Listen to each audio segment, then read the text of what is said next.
So I find that when writing a song, it's really the natural tendency to start the chord progression with the root of whatever key that you're in. So for example, if I'm writing a song in D major, then the natural instinct is to start the chord progression on D major. But what I'm finding more and more nowadays is a lot of modern songs are just ditching the root chord altogether.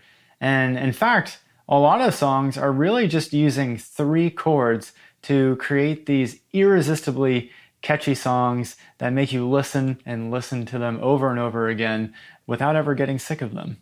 The problem with starting songs on the 1 chord is that, in my opinion, sometimes it can get a little bit bland, a little bit formulaic, overused. So for example, if I start a song on the D major chord,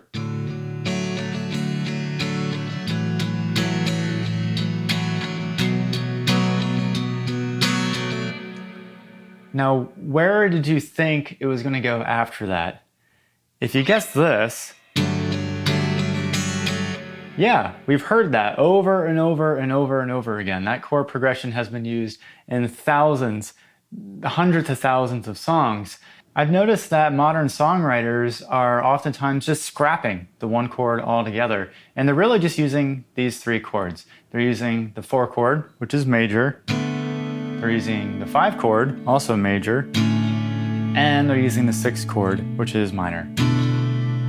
You can construct so many hit songs literally just using those 3 chords. It's wild.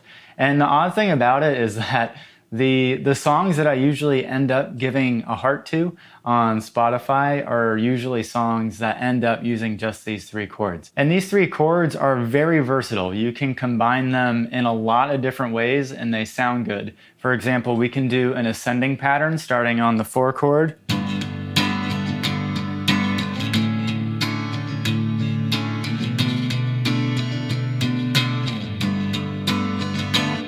Or we can do a descending pattern.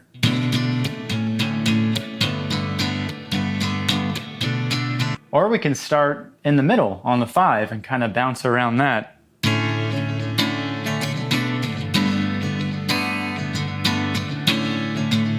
Or we can start on the 4 and kind of bounce between the 6 and the 5.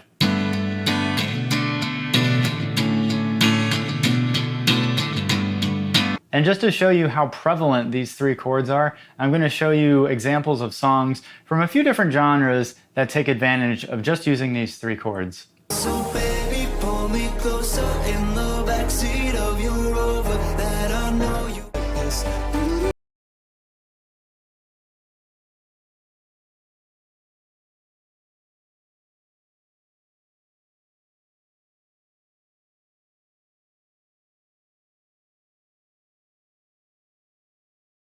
Take off your armor, let down your hair. You could sit on your rebound, feel like a rerun. Everything that we've done, funny how it all played out. You couldn't look at baby, you are my universe and I. Now the big question I wonder is, why do these chords sound so good despite the fact that the 1 chord isn't present?